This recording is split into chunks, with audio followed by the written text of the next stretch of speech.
tempat ini beribadah kembali. Yuk, sebelum kita mulai memuji menyembah Tuhan, kita siapkan hati kita dulu, kita bersatu dulu sebentar. Kita minta Tuhan Yesus yang memimpin setiap kita yang sudah datang di tempat ini. Kita mau siapkan hati kita untuk dibentuk pada pagi ini. Kita mau siapkan hati kita untuk mendengar suaranya pada pagi ini. Kita mau siapkan hati kita untuk mau bersuka cita, memuji dan menyembah Tuhan pada pagi ini.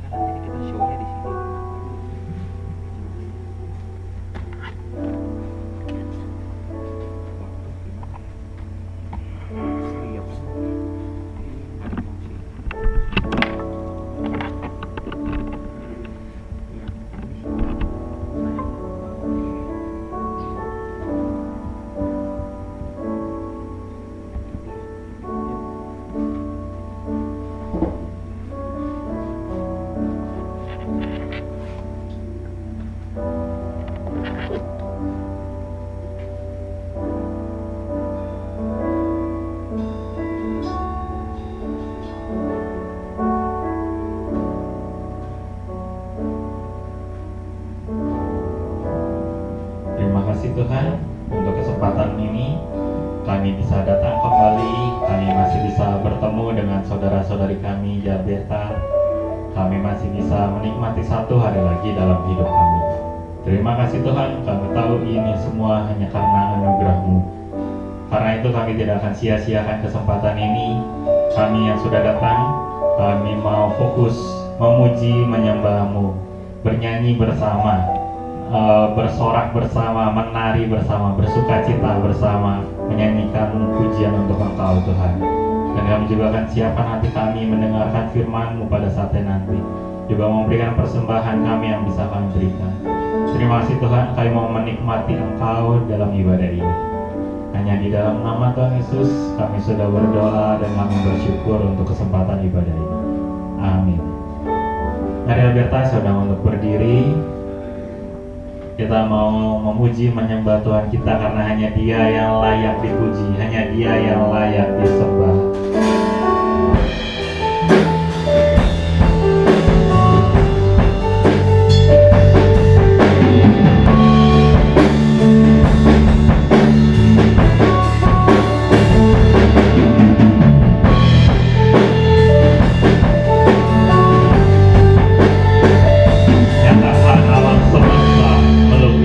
Kebesaran Tuhan.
segenap kekuatan kami. Kami mau terus memuji, meninggikan, menyembah Engkau.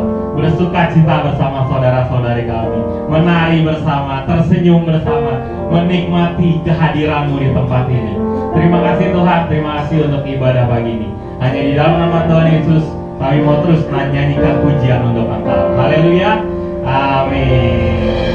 Salam semuanya. Yuk berikan dulu salam dan senyummu buat saudara-saudari di kanan, kiri, depan, belakang.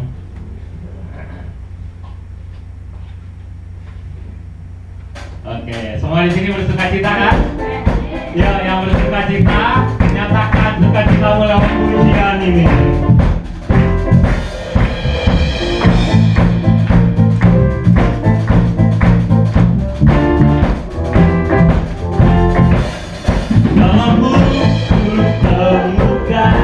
Sukacita, dunia takkan sanggup ku berikan, kau bebanku.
cinta kita, amin.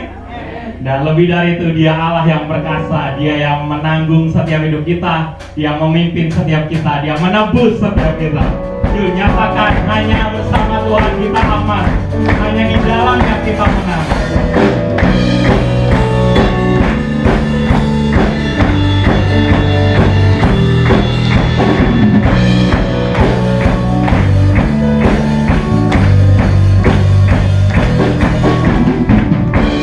Tinggal dekatmu ku aman, hidup dalammu ku menang.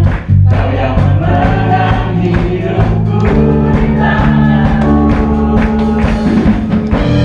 Jangan bukan rasaku,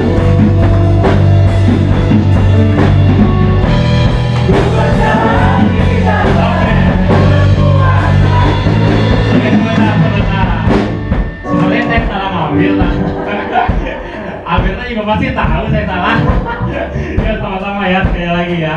Nanti ikutin speaker deh dan balik ke saya.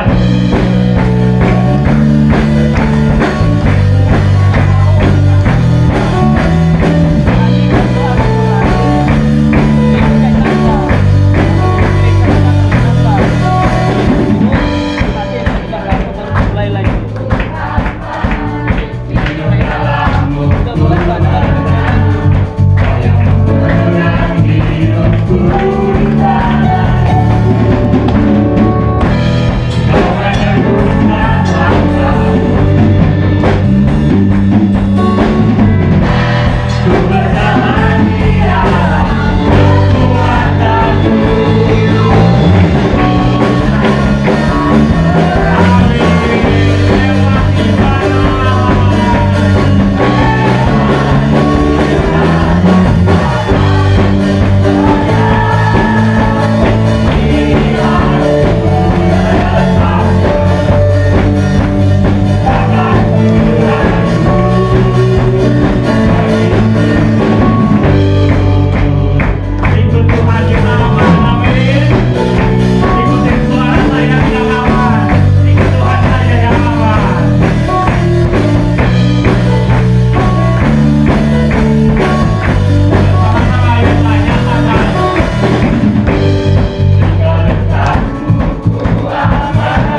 Semua bersukacita? Amin.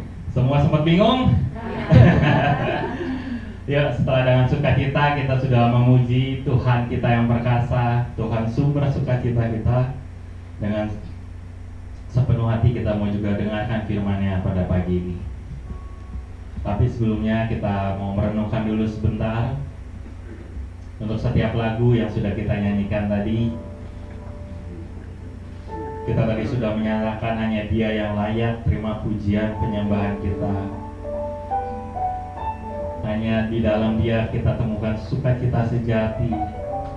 Hanya Dia perisai kita, bersama Dia kita tidak akan goyah.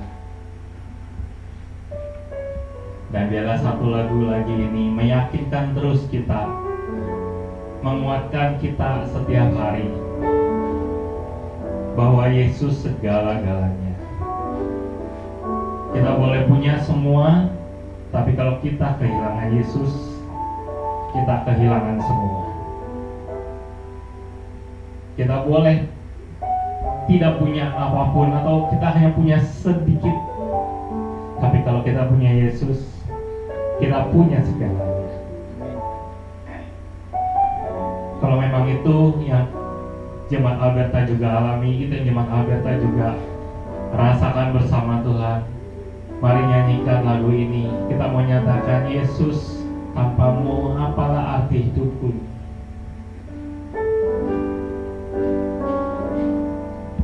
Yesus, apa arti hidupku bila kau tak berikan nyawamu yang terbaik tersedia bagiku. Ku bersyukur atas kasih karunia-Mu.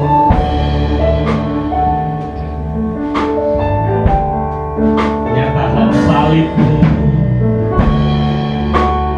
membuka mataku, betapa berharga nilai hidupku,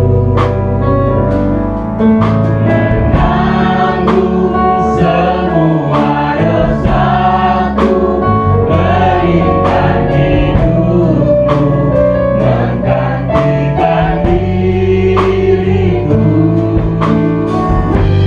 Bukan karena perbuatanku, anugerah yang selamatkanku. Nyatakan Alberta, Yesus, apa arti hidupku bila kau tak berikan nyawamu yang terbaik tersedia bagiku.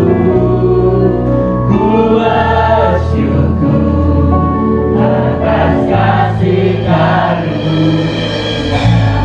Amin. Nyatakan sekali lagi, salib-Mu membuka mataku. Salib-Mu membuka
perbuatan baik kita, bukan karena kemurahan kita, bukan karena apapun yang kita bisa lakukan, tapi hanya oleh karena anugerah Tuhan.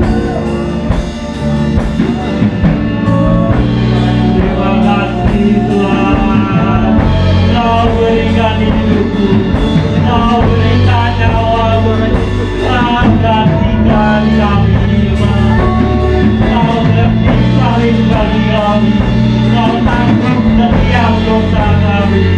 Terima kasih Tuhan. Haleluya. Terima kasih untuk penebusan, terima kasih untuk kematian, terima kasih untuk kebenaran, terima kasih untuk sukacita, terima kasih Kau hadir dalam hidup kami, terima kasih Kau menebus kami, terima kasih Kau menyelamatkan setiap kami.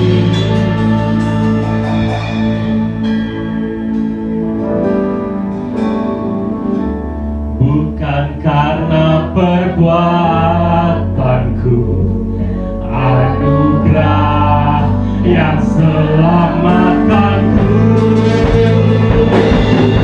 Yesus, apa arti hidupku bila Kau tak berikan nyawamu yang terbaik dan setia bagiku. Ku bersyukur. Ini pelajarnya kepada hamba-Nya. Yesus, apa arti hidupku bila Kau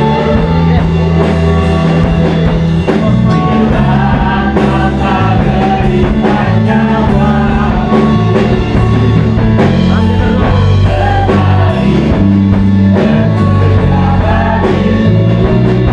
yang terbaik dan setia bagiku. Ku bersyukur atas kasih karunia. Ku bersyukur atas kasih karunia-Mu.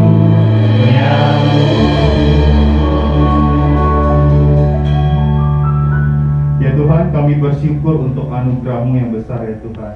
Karena anugerah-Mu kami boleh beribadah. Karena anugerah-Mu kami memiliki kesempatan mendengarkan firman-Mu di pagi hari ini ya Tuhan. Terima kasih untuk anugerah ini ya Tuhan. Kau tolong ya Tuhan, berikanlah kami telinga seorang murid yang benar-benar menyimak firman-Mu dengan baik ya Tuhan, di waktu-waktu seperti ini, sehingga kami tidak hanya menjadi anak Tuhan yang mudah menyerah, mudah putus asa, tapi kami menjadi anak Tuhan yang militan, yang takut akan Engkau, yang tetap berjuang sekalipun sedang menghadapi banyak masalah. Terima kasih ya Tuhan Yesus Kristus. Kau tolong ya Tuhan, pakai hamba-Mu dari segala keterbatasan yang dimilikinya, sehingga nama-Mu dapat dimuliakan di tempat ini. Dan setiap pelajaran firman-Mu yang kami dapatkan pada hari ini, kami mau lakukan, praktikkan di dalam kehidupan kami sehari-hari. Terima kasih ya Bapa, biar Roh Kudus bekerja pribadi lepas pribadi di tempat ini. Di dalam nama Yesus kami sudah berdoa dan kami semua mengucap syukur. Yang percaya katakan amin. Terima kasih, silakan duduk Bapak Ibu Saudara.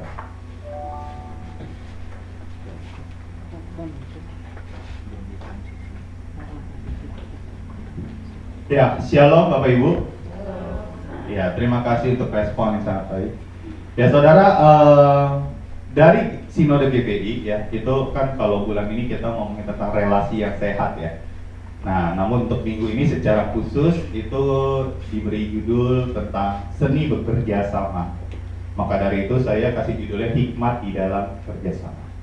Ya, sehingga hikmat-hikmat yang kita dapatkan di pagi hari ini bisa juga kita lakukan di dalam kehidupan kita sehari-hari. Ya Saudara, saya akan memulai dari sebuah sambal bawang Saudara ya. Mungkin kalau ibu-ibu di sini ya yang udah paham, ngerti cara bikin sambal bawang, kayaknya udah biasa aja gitu kan ya. Tinggal beli bahannya ya, ke market, ke pasar, ke supermarket atau kemanapun gitu kan ya. Kemudian diolah di dalam rumah gitu kan. diolah, diulek, dipotong, gitu kan ya. Potong sendiri, gitu kan. Nah saudara, abis itu setelah udah jadi kita bisa nikmatin, gitu kan ya. Nah, kalau kita kerjain sendiri kita tahu tuh atur tata caranya gitu kan ya. Kita bisa pergi ke pasar gitu, terus kita beli bawangnya, kita beli cabenya dan seterusnya sesuai dengan kemauan kita, tingkat kepedasannya ya.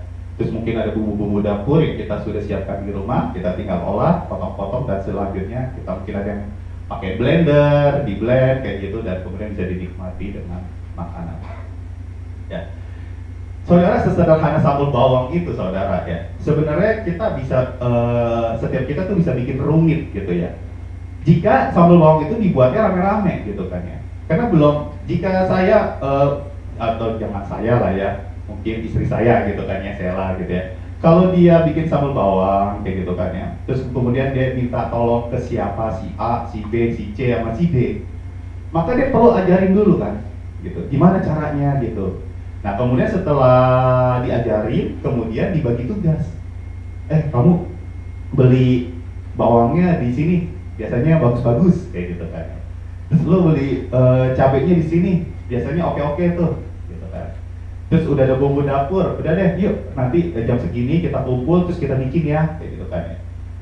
Nah masalahnya setiap orang memiliki nalar yang berbeda-beda, gitu kan ya. Bisa aja dia belinya ya tidak sesuai dengan apa yang diperintahkan gitu kan ya. Nah saudara, juga tingkat kinerja orang berbeda-beda saudara kan. Bisa aja yang dibeli berbeda, atau mungkin dia males-malesan nunggu waktunya gitu kan ya, nunggu lebih lama gitu, jadi tidak segera dilakukan saudara. Sehingga akhirnya biasanya yang dikerjakan sendiri bisa makan waktu anggaplah 1 jam gitu ya, sampai jadi ya, maksud saya dari beli sampai jadi gitu ya, anggaplah 1 jam. Karena banyak orang, campur tangan banyak orang, lalu kemudian diajarin dulu caranya segala macam, mungkin bisa makan waktu yang lebih lama dari 1 jam gitu, entah mungkin 2 jam dan seterusnya ya. Belum lagi kalau yang lelet kerjanya kayak gitu kan ya.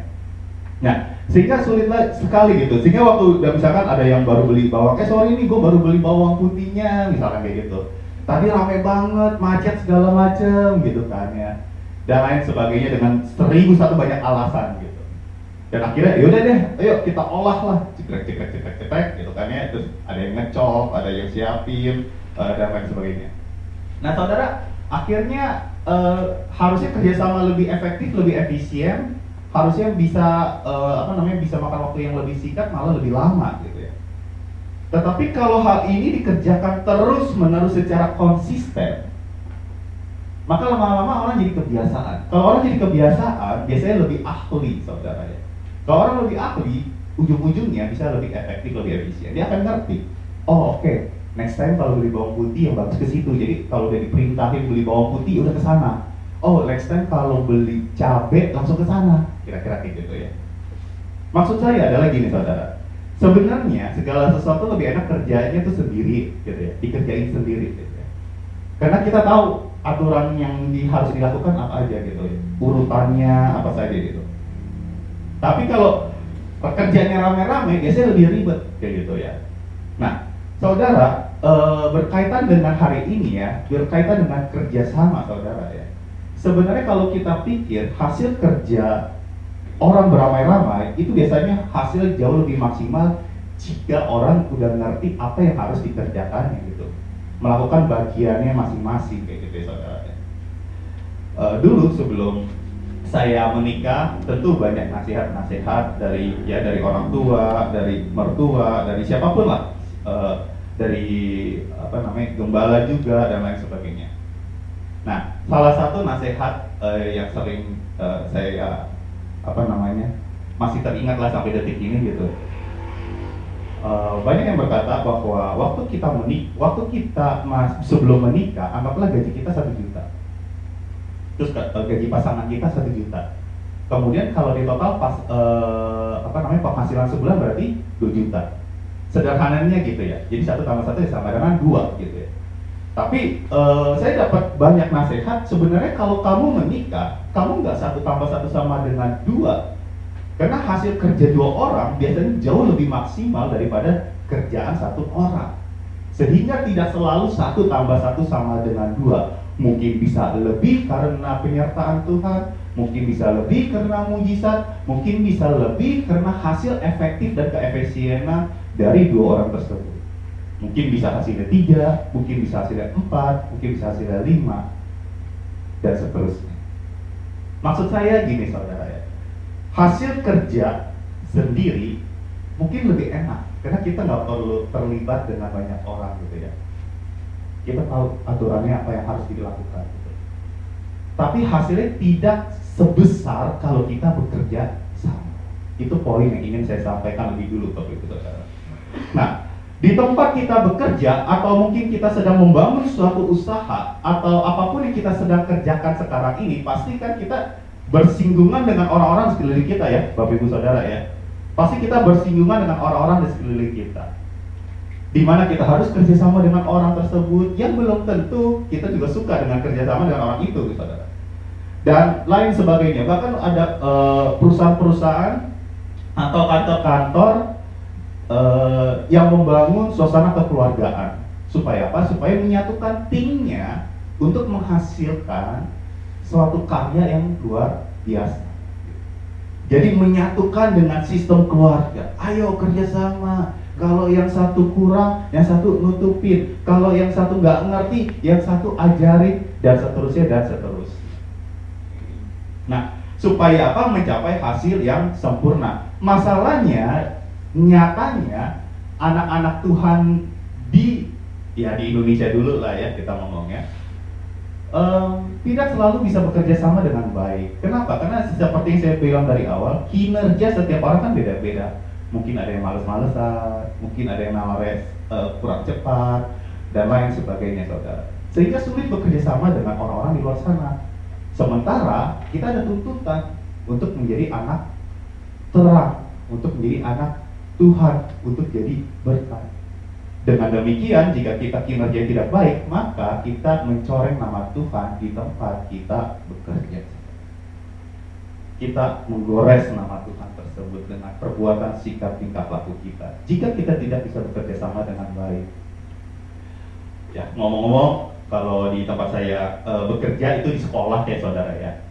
Kalau di sekolah, ya itu sekolah Kristen ya. Ya, tetapi apakah saya bekerja sama dengan orang-orang yang non-Kristen? Tentu iya, helper ya kan. Mereka kan pasti beberapa ada yang non-Kristen. Kemudian kalau saya mesti berurusan dengan dari dinas pendidikan, itu kan jelas non-Kristen. Anak murid, nah ada juga kan orang tua juga ada yang non-Kristen gitu. Dia memaksakan anaknya supaya sekolah di sini karena supaya karakternya baik dan lain sebagainya dan lain sebagainya. Nah saudara, kalau kita tidak bisa menjadi anak terang yang baik, maka akhirnya kita jadi batu sandungan di tempat di mana kita bekerja. Kita harusnya menjadi terang di tempat yang gelap, tapi sulit sekali jika kita tidak bisa bekerja sama dengan baik. Kalau kita lihat di dalam Alkitab, sejak semula Tuhan menciptakan Hawa itu menjadi penolong bagi Adam, saudara. Jadi sejak semula kita tidak didesain untuk kerja sendiri ternyata. Karena apa? Karena Adam dikasih tugas, ngapain Bapak Ibu? Mengusahakan dan memelihara taman Eden, kan ya? Nah, waktu dibuatnya Tuhan bilang gini, gitu, saudara, di Kejadian 2. Tuhan bilang, it is not good for the man to be alone. Tidak baik kalau si Adam ini seorang diri. Jadi yang dipermasalahkan oleh Tuhan adalah kesendiriannya, saudara. Sehingga Tuhan menciptakan seorang penolong yang namanya adalah Hawa. Jadi sejak semula kita keturunan dari Adam dan Hawa. Hawa adalah ibu dari seluruh umat manusia yang ada di muka bumi ini. Maka blueprint itu menyertai kita semua ada di dalam diri kita. Yang sudah seharusnya kita menjadi penolong bagi sesama kita. Di mana kita didesain sebagai manusia yang harus bisa bekerja sama. Sekalipun mungkin konflik, gesekan bisa saja terjadi. Benar ya, Bapak Ibu Saudara ya? Tetapi kita didesain untuk bisa bekerja sama kepada siapapun. Kepada mungkin orang yang non Kristen, kepada orang-orang yang Kristen, kepada siapapun orang-orang di sekeliling kita, supaya kita dituntut menjadi orang yang mampu bekerja sama dengan baik. Maka itu kita bisa melihat hasil kerjasama orang-orang di zaman dulu, yaitu seperti yang nampak di layar ini adalah Menara Babel ya. Kalau saudara mau ikuti bisa dibuka Kejadian 11 ayat 1 sampai 9. Tapi ini saya ceritakan secara singkat saja ya saudara, sebelum masuk ke inti dari khotbah. Nah, Menara Babel Bapak Ibu Saudara. Jadi kisahnya setelah zaman Nuh itu orang-orang memiliki satu bahasa. Ya, ada tafsiran mengatakan itu bahasa surga, ada yang mengatakan itu adalah bahasa Ibrani dan lain sebagainya. Ya. Nggak ada yang tahu, saya juga nggak tahu Bapak Ibu Saudara. Dan ya nggak penting-penting amat lah ya bahasanya apa. Pokoknya mereka satu bahasa, yang masih bukan bahasa Indonesia ya. Satu bahasa gitu kan ya. Nah, karena mereka memiliki satu bahasa, mereka mudah komunikasi. Kemudian timbullah sebuah ide, yuk kita bangun sebuah kota yang di dalamnya ada menara, yang menaranya menjulang tinggi sampai ke langit. Beberapa penafsir mengatakan itu Nimrod yang mengatakannya, pionirnya kayak gitu ya. Tapi tidak disebutkan nama di dalam kisah Menara Babel ini. Ayo kita bangun, karena bahasa mereka satu, jadi mudah untuk komunikasi tuh. Yuk kita bikin. Batunya yuk kita kumpulin dari mana? Kayunya yuk dari mana? Dan seterusnya.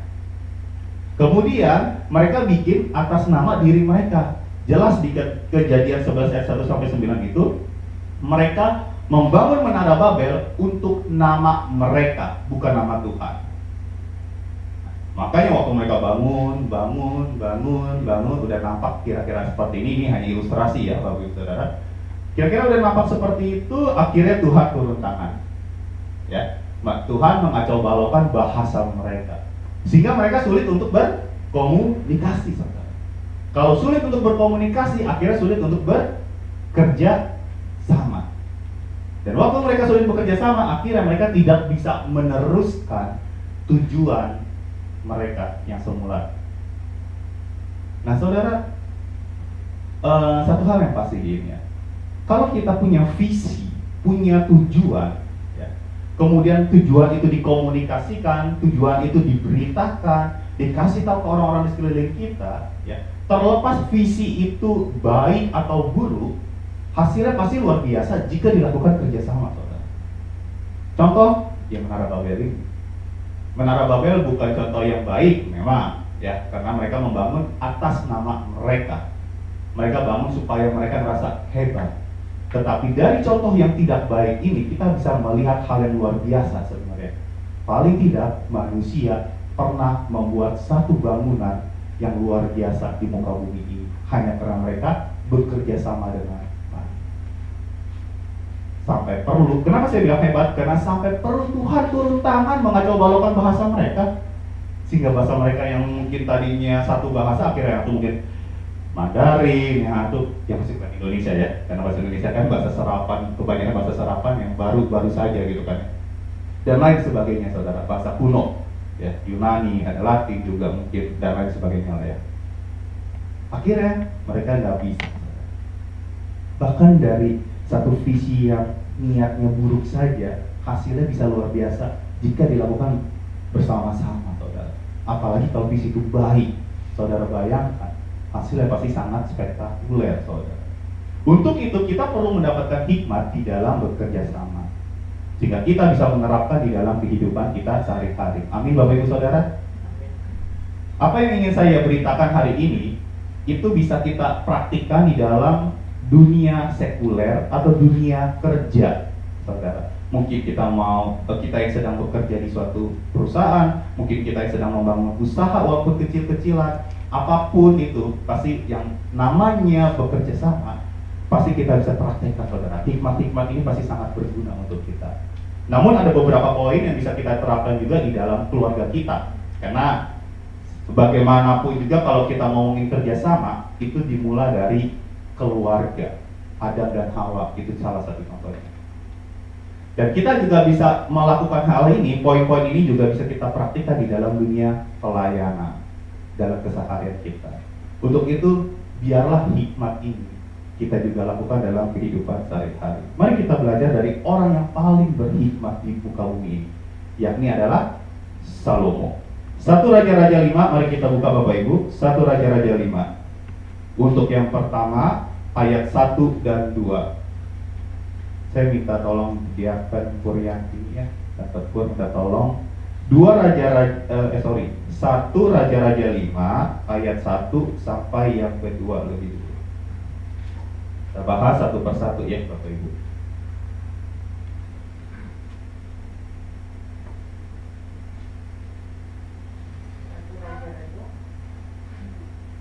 Satu Raja-Raja 5 ayat 1 sampai yang kedua.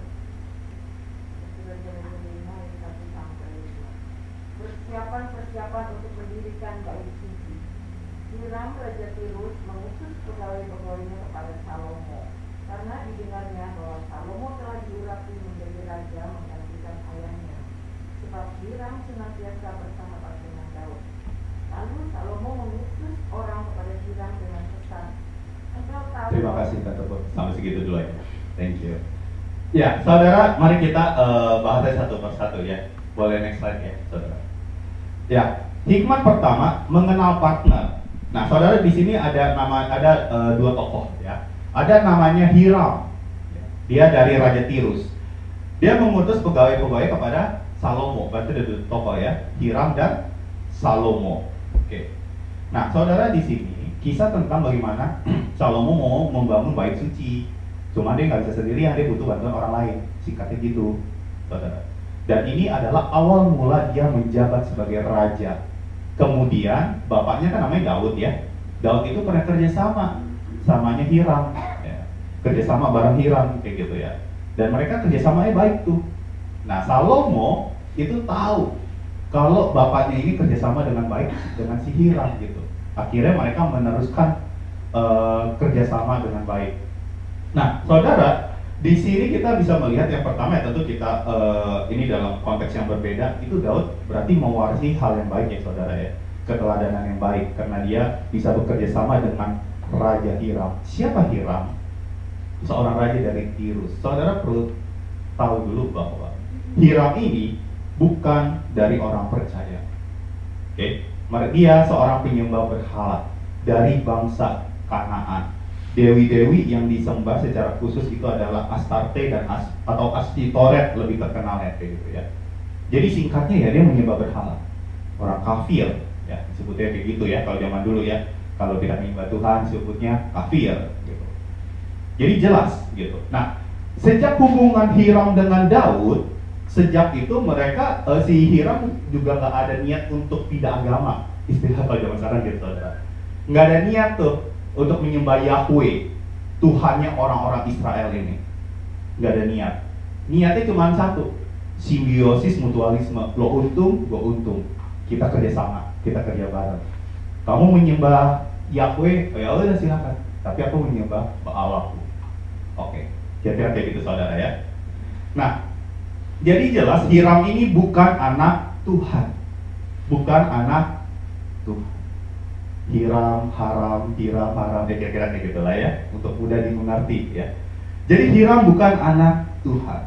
Nah, kemudian si Salomo melihat kerjasama antara bapaknya Daud dengan Hiram, dia melihat track recordnya Bapak Ibu, dia melihat jejak rekamnya gitu. Wah, ternyata hebat banget gitu ya. Bapak gue bisa kerjasama dengan baik dengan orang yang jelas-jelas bukan anak Tuhan gitu.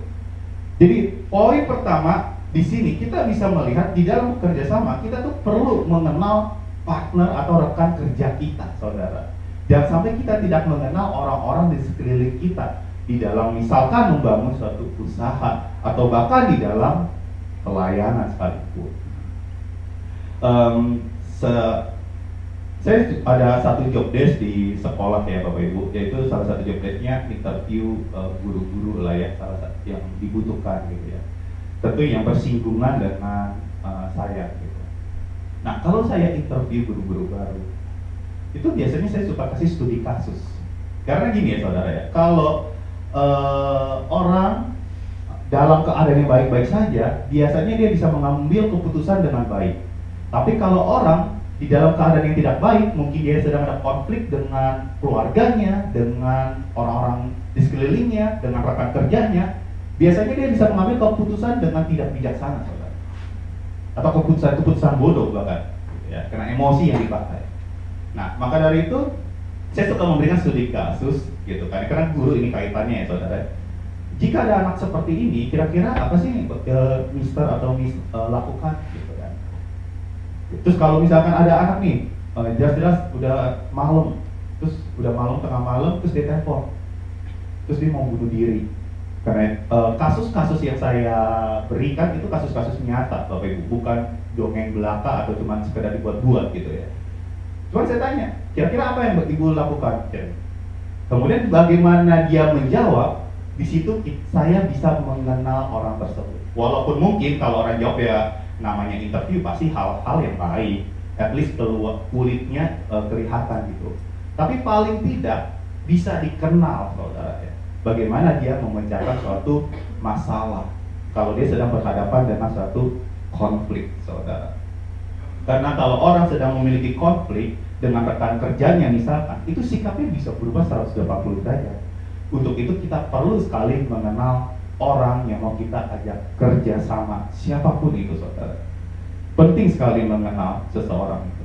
Mungkin dia teman sekantor kita, mungkin dia rekan kerja kita, mungkin orang yang kita mau bangun usahanya bareng-bareng sama dia gitu. Karena kita perlu mengingat satu hal di sini, bahwa tidak semua orang Kristen itu baik. Ya, jadi agama, udahlah kita mah kerjasama baik-baik aja lah. Ya agamanya Kristen, gerejanya GBI, di GBI A, kita di GBI A juga mirip. Kita Alberta, dia ya disitulah gitu misalkan. Udahlah sama-sama GBI, sama-sama anak Tuhan masih oke lah, deal aja langsung gitu, belum tentu. Ya kita perlu mengenal, kita perlu melihat rekam jejaknya di sebelumnya dan seterusnya, sehingga bisa mengenal. Seperti yang dilakukan Salomo, dia berusaha mengenal Hiram lebih dulu sebelum mereka kerjasama. Itu hikmat pertama yang bisa kita dapatkan, saudara. Kemudian yang kedua, kita lanjut ayat 3-5. Saya minta tolong biarkan Stefanus untuk membacakannya. 1 Raja-Raja 5 ayat 3 sampai yang ke-5.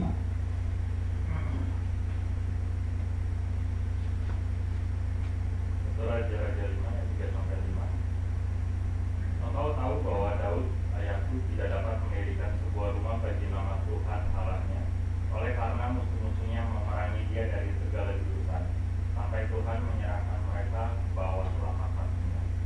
Tetapi sekarang Tuhan Allahku telah mengaruniakan keamanan kepadaku di mana-mana.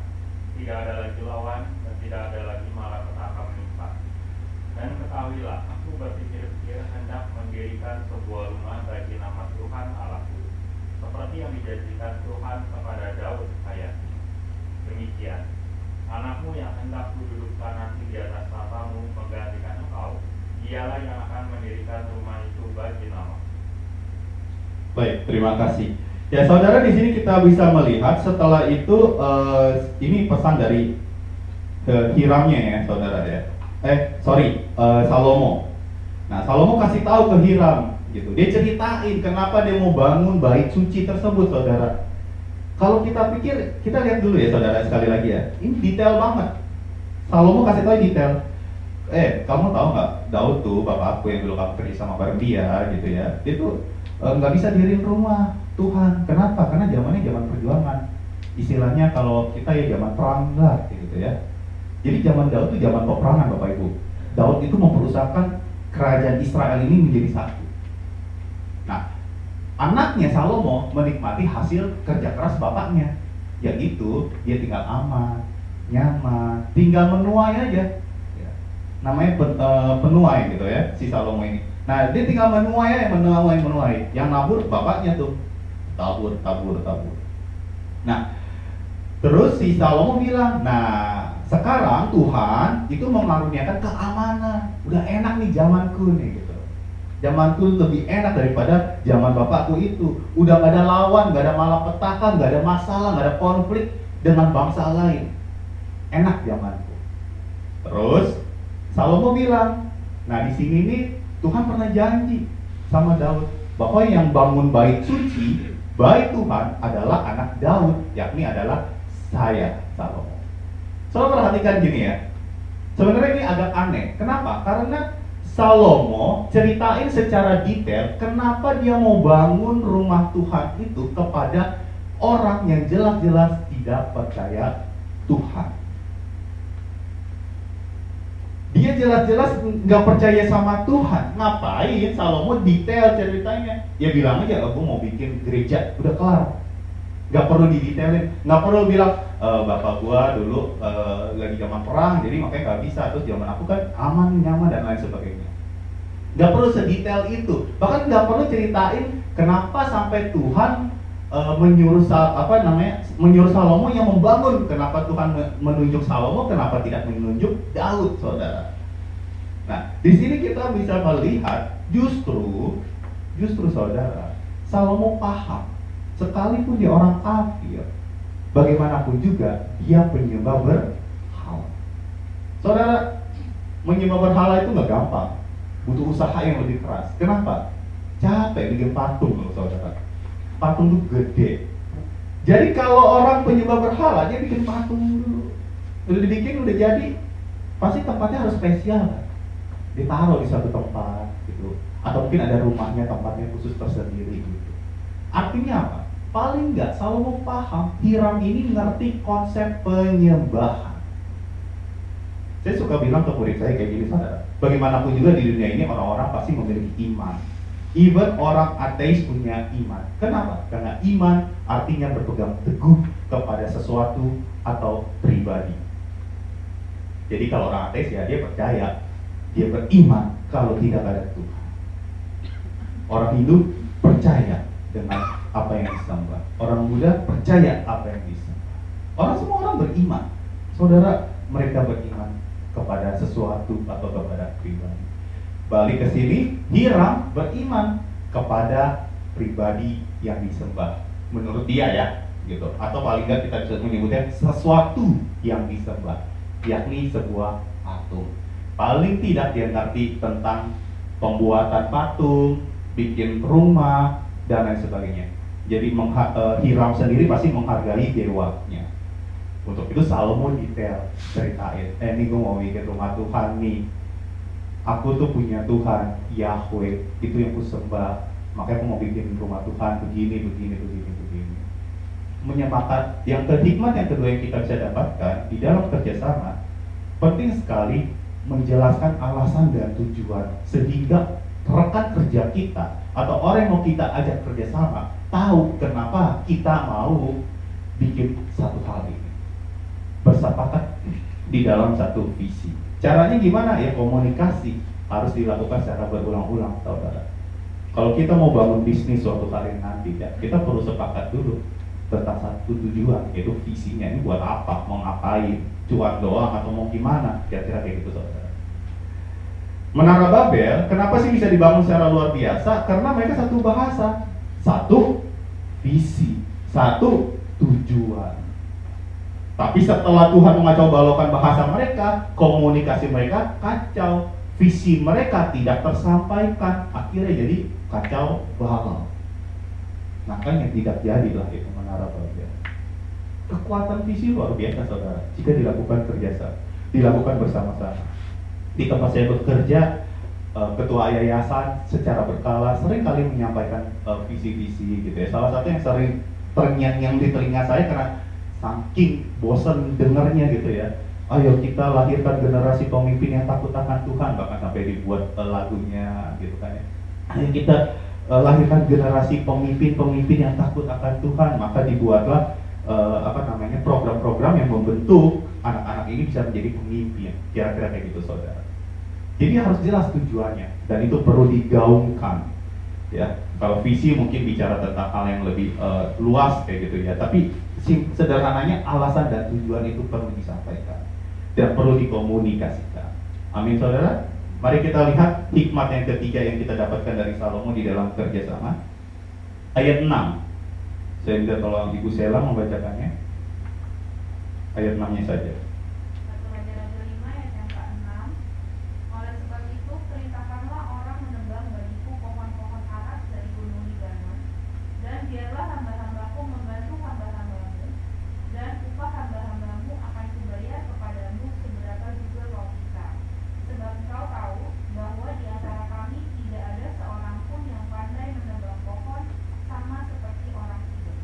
Baik, terima kasih.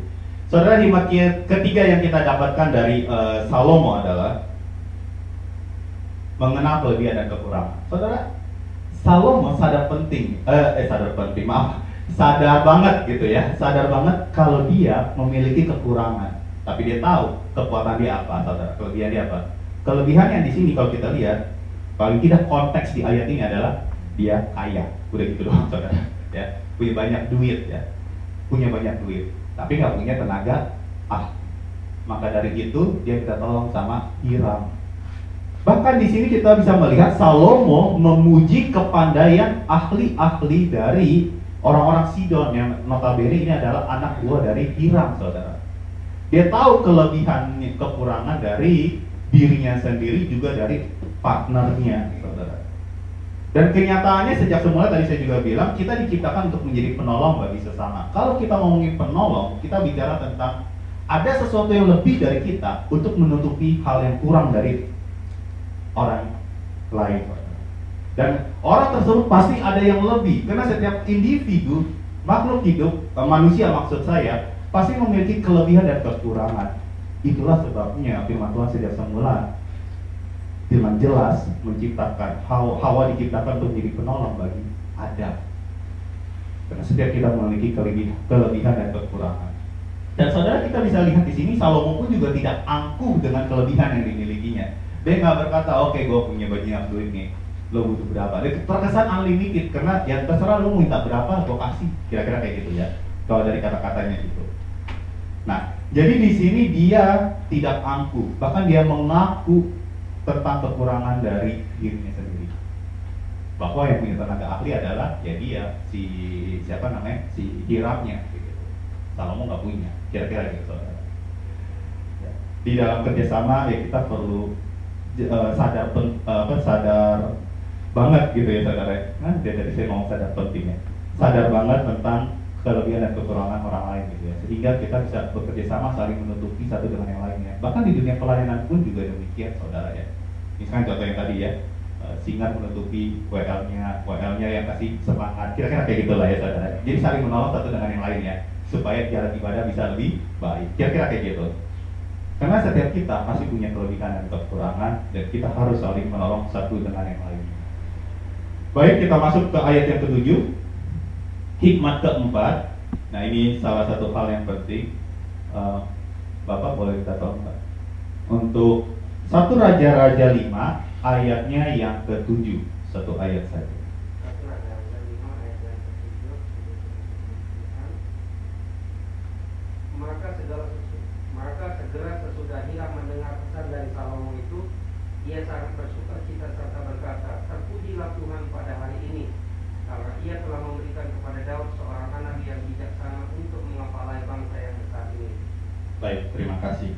Saudara, saya kasih tahu dulu bahwa mereka orang Yahudi itu tidak boleh menyebut nama Tuhan dengan sembarangan dan dilakukan secara terang-terangan ya. Mereka nggak menyebut nama Tuhan mereka dengan sembarangan. Mereka nggak akan menyebut Yahweh gitu, enggak. Gitu, saudara. Memang nggak boleh. Maka dari itu kalau kita melihat Alkitab kita ada tulisan Tuhan, T-nya huruf besar itu biasanya ditulis bahasa aslinya ditulis Adonai, saudara. Terus kemudian kalau di sini tulisannya Allah, A-nya huruf besar itu biasanya terjemahan dari Adonai, Elohim, saudara. Kata pengganti dari Tuhan. Gitu. Kenapa? Karena mereka nggak boleh menyebut nama Tuhan ini secara terang-terangan kayak gitu. Tidak boleh menyebut nama Tuhan dengan sembarangan. Tapi ya ini orang kafir, kan Hiram yang ngomong ya, nggak masalah dong kalau orang kafir gitu. Nah, Hiram menyebut memakai nama Tuhan. Tuhannya huruf besar semua tuh. Kalau bahasa aslinya itu YHWH atau Yahweh. Nah, saudara, artinya apa di sini? Hiram di saat mendapatkan pesan dari Salomo, dia langsung berkata, terpujilah Tuhan. Dia jelas-jelas Hiram yang tadi saya sebut dari awal ya, Hiram Haram. Hiram bukan anak Tuhan, tapi dia menyebut terpujilah Tuhan gitu ya. Dia mengagungkan Tuhan yang disembah oleh Salomo. Bahkan dikasih tahu di sini, terpujilah Tuhan pada hari ini. Kenapa? Karena Tuhan telah memberikan kepada Daud seorang anak yang bijaksana. Dipujilah si Salomo ini, saudara. Bayangkan, kesan pertama Hiram setelah baca itu langsung terpujilah Tuhan. Menjaga identitas anak Tuhan itu hikmat keempat yang kita bisa pelajari dari Salomo. Karena dalam bekerja sama, terlebih dengan orang-orang yang belum percaya kepada Tuhan, non-Kristen, menjaga identitas anak Tuhan salah satu bagian yang penting, saudara. Lewat perbuatan, perkataan kita tentunya. Karena saudara gini ya, saya kasih ilustrasi sedikit. Kalau di Indonesia kita suka mendengar makian-makiannya. Saya nggak ngomong betapa salahnya makian itu, tapi saya mau kasih contoh saudara. Misalnya orang suka maki, biasanya apa sih? Keluar-keluar yang kata-kata dari kebun binatang ya, atau palingnya bodoh, tolol, goblok, gitu-gitu ya saudara. Kata-kata yang nggak enak didengar. Tapi ada satu kata yang juga sering keluar itu setan. Ya, setan lu. Saya nggak mau ke sini loh ya. Setan lu, dasar lu orang setan. Gitu. Kenapa sampai ada orang maki kayak gitu, saudara? Karena untuk menggambarkan betapa jahatnya orang itu. Makanya orang itu kayak dasar anak, kayak gitu kan. Biasanya melengking tinggi dengan ada yang marah, emosi, kesel, benci, enak, dilontarkan semuanya itu. Dasar anak, set, gitu kan ya. Cuman kemudian kita bayangkan jika kita selesai ke gereja, kita bikin onar dikit gitu di luar sana, ya masalah parkir aja deh, misalkan saudara pergi ke mall masalah parkir. Kemudian ada orang bisa karena kesalahan kita juga gitu ya. Terus orang-orang dihilangkan itu, dasar lo anak se gitu kan ya. Terbayangin ya, kita punya gelar anak Tuhan, kemudian orang mengenal kita sebagai anak se. Menjaga identitas diri itu penting, saudara. Bukan hanya di gereja, tetapi justru di luar sana. Apalagi kalau kita bekerja sama dengan orang-orang yang non-Kristen, di kantor kita, dimanapun kita sedang berusaha. Karena pasti kita bersinggungan dengan orang-orang yang non-Kristen. Terlebih lagi kita tinggal di Indonesia, saudara. Menjaga identitas diri sebagai anak Tuhan, dimanapun kita berada, itu sangat penting. Jangan sampai kita yang memiliki gelar anak Tuhan ini malah kita main curang dan seterusnya, saudara ya. Nah, di sini orang-orang di luar sana, ya saudara, orang-orang di luar gereja itu perlu sadar siapa kita lewat perkataan perbuatan kita. Saudara, saya percaya penuh ya, sebelum saya mengambil statement ini, saya percaya penuh bahwa anugerah itu datangnya dari Tuhan semata. Ya, keselamatan itu anugerah, saudara. Tapi tetap ada bagiannya kita, saudara. Karena gini ya, jangan lupa keselamatan itu datang dari Tuhan Yesus Kristus. Kalau hidup kita jadi batu sandungan, maka kita menutup kemungkinan seseorang untuk mendapatkan keselamatan. Contoh siapa? Mahatma Gandhi. Mahatma Gandhi melihat orang Kristen gak beres.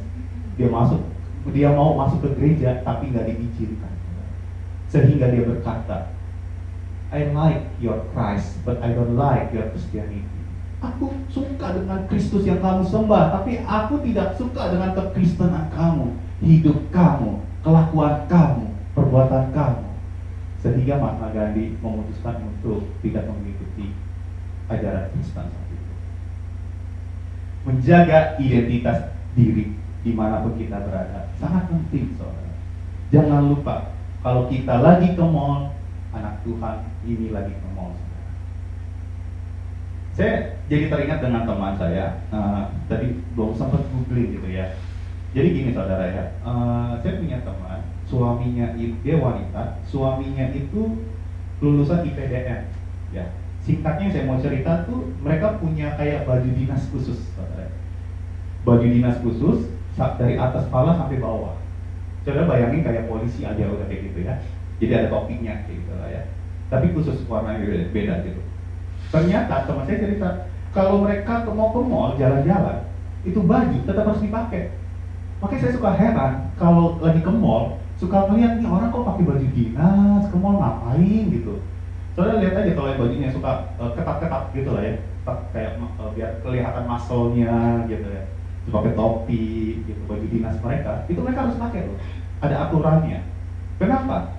Supaya dia sadar waktu dia pergi ke mall, dia adalah orang dinas ini, kira-kira gitu. Lu tuh anggota ini. Identitas kamu harus dijaga. Saya sebagai guru seringkali diingatkan oleh yayasan, karena kalau sekolah atasannya kan yayasan ya saudara ya. Seringkali diingatkan, kalian kalau keluar dari sekolah, kalian tuh tetap guru. Gitu.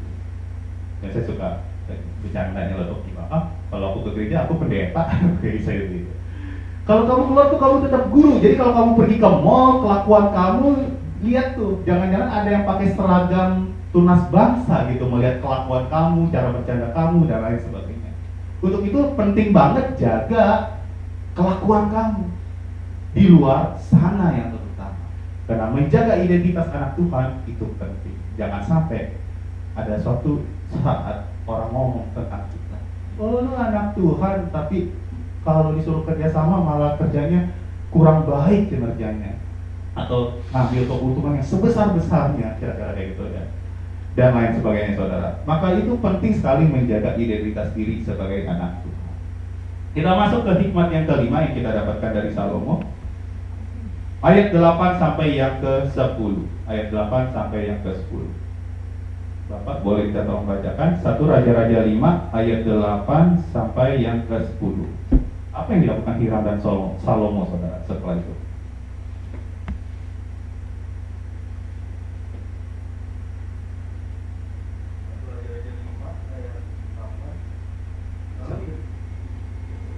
Lalu Hiram mengutus orang kepada Salomo mengatakan, aku telah mendengar pesan yang kusuruh sampaikan kepadamu tentang kayu aras dan kayu sanobar. Aku akan melakukan segala yang kau kehendaki.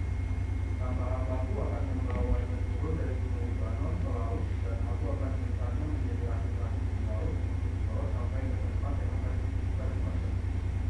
Kemudian akan kusuruh bongkar semuanya di sana, sehingga kau dapat mengampuni. Sementara itu, kau hendaknya menyediakan makanan bagi istanaku seberapa yang ku kehendaki. Demikianlah ia memberikan kayu aras dan kayu sanobar kepada Salomo seberapa yang dikehendaki. Baik, terima kasih.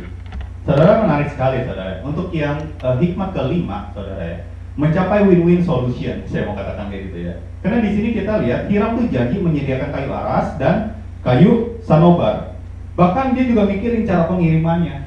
Saudara imajinasikan ya, itu menarik sekali ya. Jadi Hiram menyuruh pegawainya supaya pegawai ini bikin kayu-kayu ini dirakit gitu kan ya. Terus di delivery-nya itu menggunakan arus laut gitu kan, dari atas, karena dari gunung Libanon. Jadi dari atas dikirim, kemudian di bawah ada anak buahnya Hiram lagi, dibuka, dibongkar. Kenapa ya? Karena yang ngerti cara bikinnya atau bongkarnya adalah si anak buah Hiram. Nah setelah itu dibongkar, barulah didistribusikan kepada anak buah Salomo. Jadi di sini kita bisa melihat Hiram janji akan melakukan hal tersebut. Oke, gua supply, gua kirim. Gitu. Nah, Salomo ada bagiannya, yaitu dia janji kasih makanan. Bahkan kalau kita mau lihat di sini katakannya apa? Sementara itu engkau hendaknya menyediakan makanan bagi seisi istanaku seberapa yang ku kehendaki. Jadi dia minta unlimited ya makanannya. Buffet ya, dia minta all you can eat di sini saudara ya. Dan Salomo pun melakukannya. Artinya apa di sini saudara? Hiram dan Salomo mencapai win-win solution. Win-win solution itu yang satu kerja, yang keduanya juga menghasilkan sesuatu saudara ya. Dan di sini kita bisa melihat keduanya sama-sama diuntungkan. Dan sifat yang sering kali merusak hal ini adalah serakah dan egois, greedy, saudara. Orang kalau serakah susah tuh saudara diajak kerja sama. Maunya menang sendiri, mau untung sendiri gitu ya. Juga egois, mencari kepentingan diri sendiri. Nah itu juga salah. Nah, sebagai anak Tuhan, kita perlu sadar tentang hal ini ya, sehingga kita bisa bekerja sama menjadi anak Tuhan yang baik di luar sana. Supaya kita waktu kerja sama, ya lu untung, lu untung. Jangan sampai yang penting gue untung, yang penting gue menang, yang penting gue cuan banyak, yang lain gak usah, gak perlu, dan terus. Nah di sini kita perlu perhatikan apa yang dilakukan Salomo. Salomo dibantu oleh Hiram, tetapi mereka mendapatkan kesepakatan pada akhirnya, win-win solution. Dan terakhir, hikmat ke-6 kepada diakan Stefanus lagi, saya minta tolong ayat 11 dan 12. Saya minta tolong keyboardis juga, tolong kirim. Terima kasih. Raja-Raja 5 ayat 11 dan 12. Lalu Salomo memberikan kepada Hiram 20.000 kor gandum, bahan makanan bagi seisi istananya, dan 20 kor minyak tumbuk. Demikianlah diberikan Salomo kepada Hiram tahun demi tahun. Dan Tuhan memberikan hikmat kepada Salomo seperti yang dijanjikannya kepadanya. Maka mereka berdua mengadakan perjanjian. Baik, terima kasih. Saudara, ini yang terakhir, saudara, yaitu menciptakan damai di dalam relasi. Kita lihat di sini bahwa mereka kerjasama dari tahun ke tahun, ya. Di ayat 11 tadi diceritain. Salomo dan Hiram bekerja sama dari tahun ke tahun. Dan Tuhan memberikan hikmat kepada Salomo seperti yang dijanjikannya kepadanya. Terus ayat 12 ditulis, damai pun ada di antara Hiram dan Salomo. Saudara bayangin ya, damai ada di antara orang percaya dan orang yang tidak percaya. Menciptakan damai, kedamaian di dunia ini itu penting loh saudara. Karena itu salah satu identitas kita sebagai anak Tuhan. Ya, surga itu kalau saudara menggambarkan tidak melulu bicara tentang putih, lantainya emas dan lain sebagainya. Kalau kita ngomongin tentang suasana, damai. Maka itu heaven on earth itu sangat mungkin. Surga di bumi itu kita bisa mencicipi suasana surga di bumi, saudara. Gimana caranya? Itu menciptakan kedamaian di keluargamu, di pelayananmu, di kantormu, di usahamu dan seterusnya. Dan itulah yang dilakukan Salomo serta juga Hiram. Luar biasa, saudara. Kita ini anak Tuhan, sudah seharusnya kita bisa menciptakan kedamaian dimanapun kita berada. Jangan sampai dimanapun kita berada orang langsung berkata, aduh, gue males deh ketemu sama orang kayak gitu. Gue nggak ada. Belum lama seorang teman cerita gitu kan ya, gila gue males banget nih satu grup WA sama ini orang gitu ya. Dan akhirnya dia leave dari grup gitu. Gak enak banget, marah-marah doang isinya, menggerutu doang isinya, keluhan doang isinya gitu. Males kayak gitu, satu grup WA sama yang model kayak gini. Saudara, sebagai anak Tuhan penting sekali menciptakan kedamaian, saudara, dan meminimalkan konflik caranya. Dengan gimana caranya? Komunikasi, saudara. Komunikasi itu penting. Dan jangan pernah gengsi untuk minta maaf. Karena dalam kerjasama pasti ada gesekan. Kalau ada gesekan berarti ada yang salah. Kalau ada yang salah, minta maaf. Solusinya. Komunikasi, jangan gengsi minta maaf, serta juga minta hikmat kepada Tuhan. Kalau kita lakukan itu di dalam kerjasama yang sedang kita rintis atau bangun, kedamaian itu pasti terjadi. Anak Tuhan harus bisa menjadi cerminan seperti itu, saudara, sehingga jadi berkat bagi orang tuanya. Amin, Bapak Ibu Saudara. Kiranya keenam hikmat ini bisa menjadi kekuatan bagi kita semua. Saya ulangi sedikit. Yang pertama tadi, kita perlu mengenal partner kita, rekan kerja kita. Hikmat kedua dari Salomo, kita juga perlu menyepakati satu visi, sehingga kita ngerti apa yang mau dikerjakan ini, satu tujuan. Dan yang ketiga, mengenal kelebihan dan kekurangan baik diri kita maupun orang lain. Yang keempat, menjaga identitas diri. Jangan lupa kita anak Tuhan. Kalau kita lagi kerja ke kantor, kalau kita lagi main ke mall, kalau kita lagi kemana gitu, jangan lupa kita ini anak Tuhan bukan hanya di dalam gereja doang. Kita juga anak Tuhan di luar sana.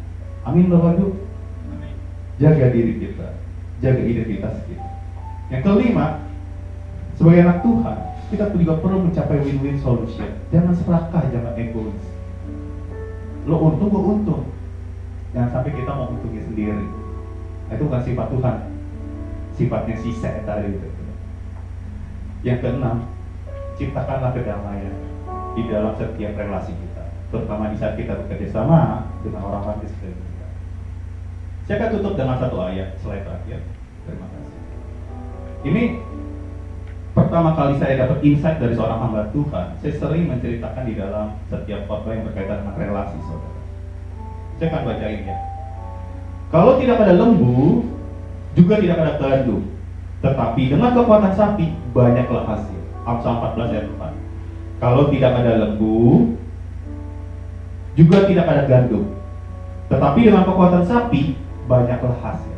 Dalam terjemahan yang lain, maksudnya kalau tidak ada lembu, ya nggak ada hasilnya, nggak ada uangnya, karena nggak ada gandum. Gandumnya nggak bisa dijual. Tapi kalau ada lembu, apalagi lembunya banyak, gandumnya juga banyak, hasilnya juga banyak, uangnya juga banyak. Kira-kira gitu, saudara. Tetapi di Amplified Bible di sini ditulis where there are no oxen, itu lembunya maksudnya ya saudara. The manger is clean. Manger ini kandangnya, saudara. Kandangnya itu bersih. Nah, gitu. Jadi gini saudara, jika seseorang punya kandang, ya pasti ada piaraannya dong, kayak gitu. Mungkin dia beli kandang buat apalah, kayak gitu. Kalau dia punya kandang pasti dia piara seekor binatang. Nah, dibilang kalau di Amplified Bible, where there are no oxen, the manger is clean. Jadi kalau nggak ada lembu, nggak ada sapi, kandang itu pasti bersih. Saudara nggak perlu capek, nggak perlu bersih itu tiap hari. Tapi kalau ada lembu, ada sapi, kita perlu bersihin. Kenapa? Kalau ada lembu, ada sapi, berarti ada kehidupan. Kalau ada kehidupan, berarti ada kotoran. Karena lembu pasti mau buang kotoran, habis makan, kayak gitu ya kerjaan. Makan, keluar, makan, keluar. Siapa yang bersihin? Orangnya bersihin lagi gitu. Nah capek nih, udahlah gue nggak mau lagi punya, gue pengennya kandang yang bersih, bersih sebersih-bersihnya gitu. Ya udah, gue usah piara lembu, kan gitu ya solusinya. Ya bersih deh tiap hari. Tapi kalau nggak ada lembu, nggak ada gandum. Kalau nggak ada gandum, nggak ada hasil.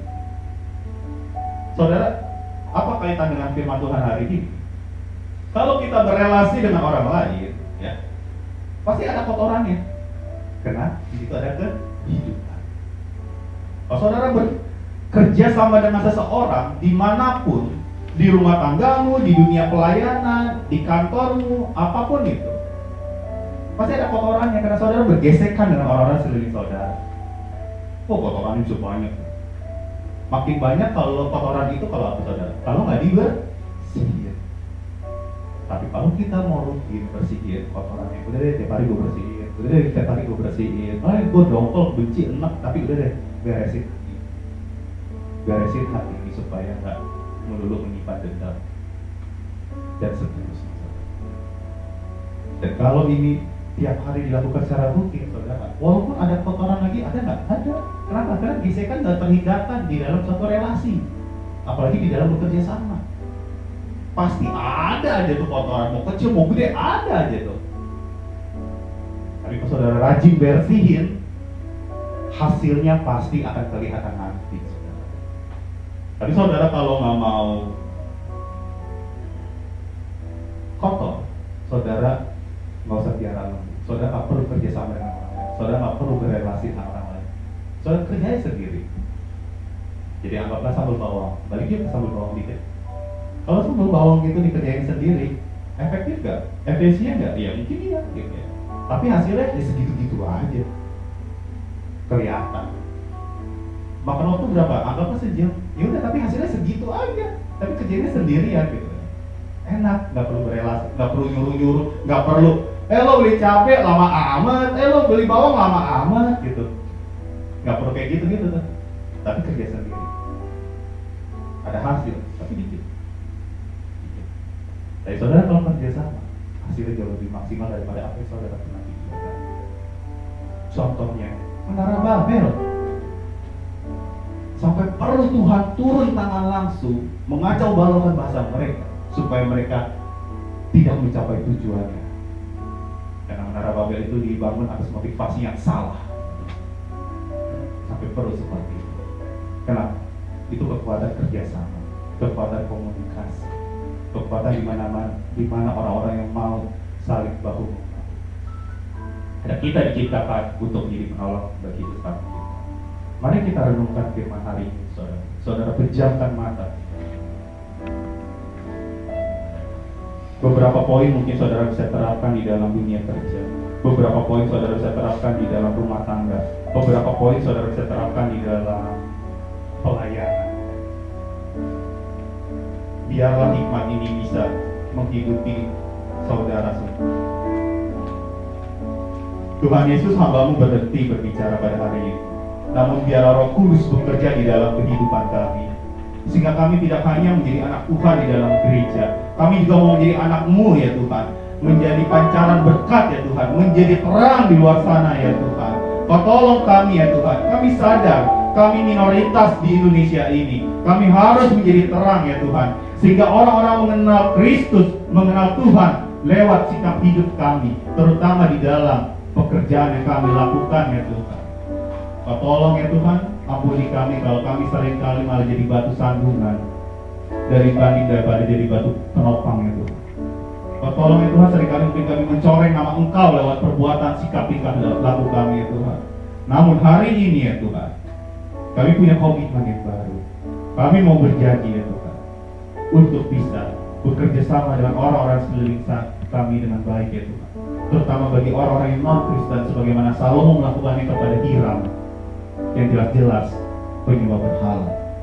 Kau tolong kami ya Tuhan, sehingga tuntutan untuk menjadi terang kami penuhi di tengah dunia yang gelap ini. Terima kasih Tuhan Yesus.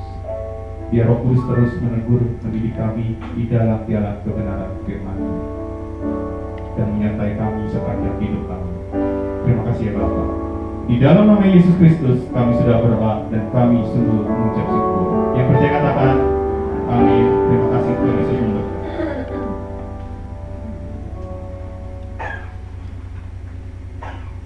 Puji Tuhan, saya yakin semua jemaat Alberta diberkati pada pagi ini. Saya mewakili Ibu Gembala dan juga seluruh jemaat mengucapkan terima kasih untuk pelayanan Paulus. Tuhan Yesus memberkati. Sekarang mari kita memberikan persembahan yang terbaik buat Tuhan. Kepada yang bertugas saya undang untuk maju dan mohon kesediaan Ibu Tri memimpin kita dalam doa persembahan.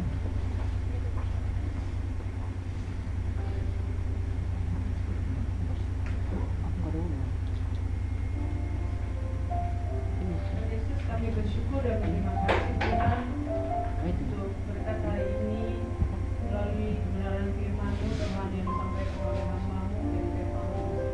Terima kasih Tuhan kalau firman-Mu boleh kembali mengingatkan kami boleh belajar menjaga kepribadian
Sekarang saya akan bacakan pengumuman. Bapak Ibu bisa simak di layar depan.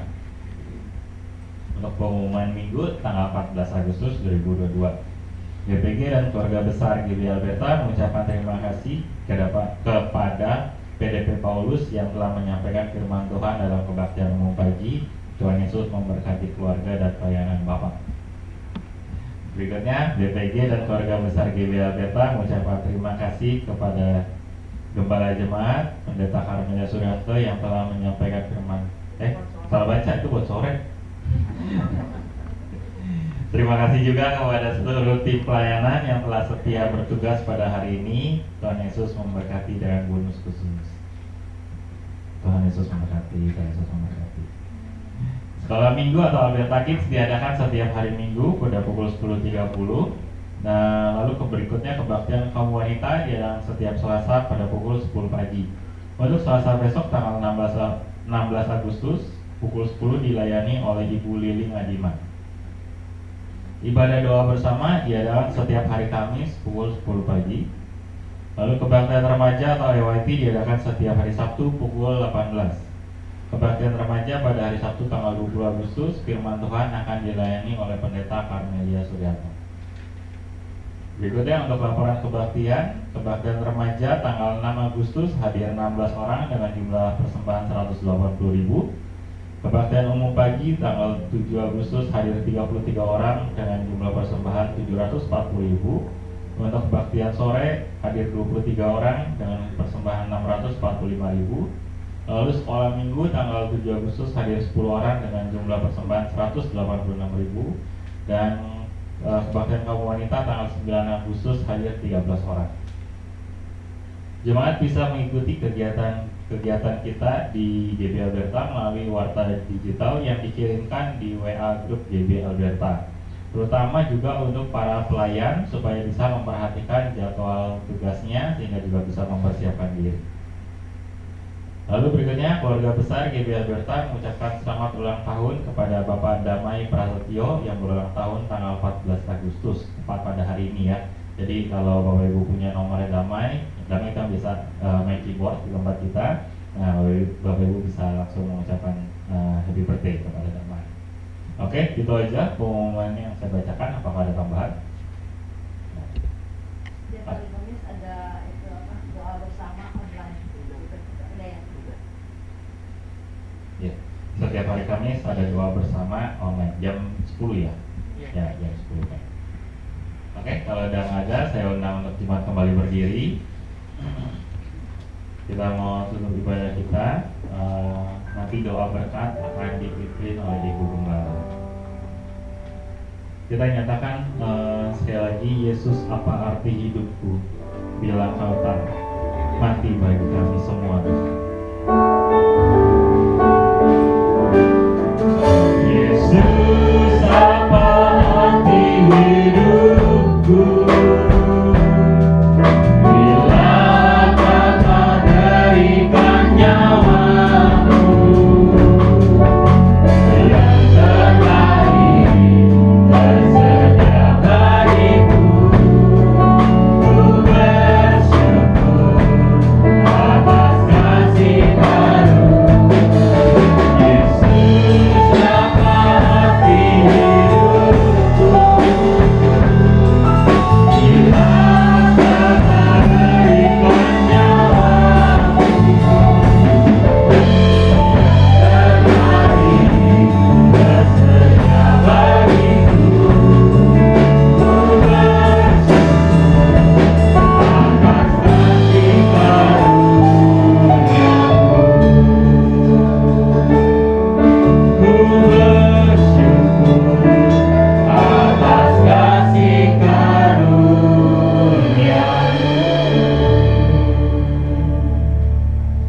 Terima kasih Tuhan untuk pagi ini. Terima kasih untuk ibadah yang sudah Tuhan pimpin dari awal hingga akhirnya. Terima kasih untuk setiap lagu yang boleh kami nyanyikan, untuk setiap firman Tuhan yang sudah kami dengar, untuk setiap persembahan yang bisa kami berikan. Terima kasih untuk rangkaian ibadah yang sudah memberkati kami, menguatkan kami. Dan ketika kami keluar dari tempat ini, kami percaya kami mau terus melakukan firman-Mu, sehingga firman-Mu bisa hidup bisa nyata di dalam kehidupan kami. Terima kasih kalau kami kembali diingatkan pentingnya kerjasama.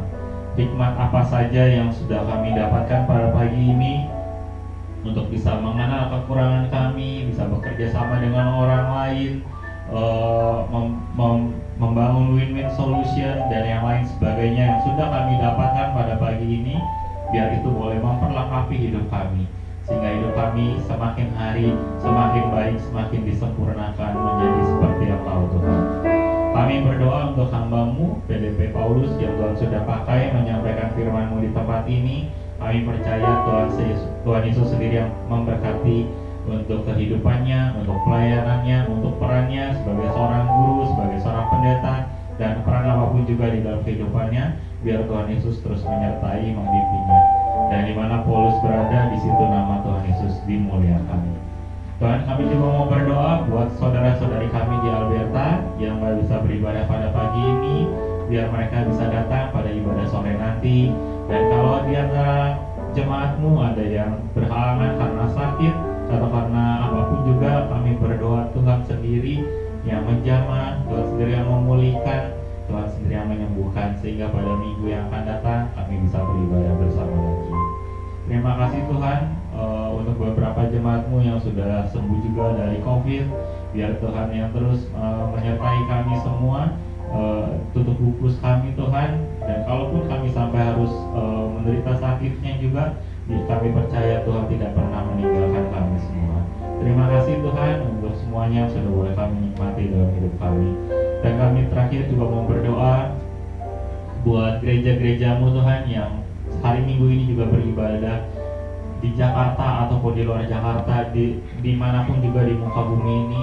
Kami percaya Tuhan yang akan memberkati satu persatu, Tuhan yang memberikan kekuatan satu persatu. Apapun kondisi mereka lebih nyamankah dari sini atau bahkan mereka di dalam keadaan tertekan, di dalam keadaan susah, kami percaya Tuhan yang tetap menyertai setiap anak-anak-Mu, sehingga dimanapun anak-Mu beribadah, di situ nama Tuhan Yesus dimuliakan, dan di situ anak-anak-Mu mendapat kekuatan. Terima kasih Tuhan, kami naikkan setiap doa ini hanya di dalam nama Tuhan Yesus. Saudara-saudara, biarlah firman Tuhan yang kita sudah dengar mengajar kita untuk selalu bisa bekerja sama, bukan cuma sesama orang Kristen anak Tuhan, tetapi kita bisa bekerja sama seperti Salomo dengan Hiram, sehingga nama Tuhan dipermuliakan kalau kita bisa bekerja sama dengan baik. Karena kita anak Tuhan harus memuliakan nama Tuhan. Sebabnya biarlah firman Tuhan masuk di dalam hati kita, bawa pulang, lakukan di dalam kehidupan kita, sehingga firman Tuhan tidak sia-sia, tapi menjadi berkat bagi kita sekalian. Itu sebabnya kekasih-kekasih Kristus yang diberkati Tuhan, pulanglah dan terimalah berkat Tuhan. Turunlah kiranya atas saudara-saudara semua kasih karunia dan damai sejahtera dari Allah Bapa, pengampunan dan kasih sayang dari Tuhan Yesus Kristus, penghiburan, penyertaan, bahkan pimpinan di dalam kuasa Roh Kudus memimpin kita sekalian, mulai saat ini sampai Maranatha, Tuhan Yesus datang yang kedua kali. Di dalam nama Tuhan Yesus kami sudah berdoa dan bersyukur. Haleluya. Sama-sama katakan amin.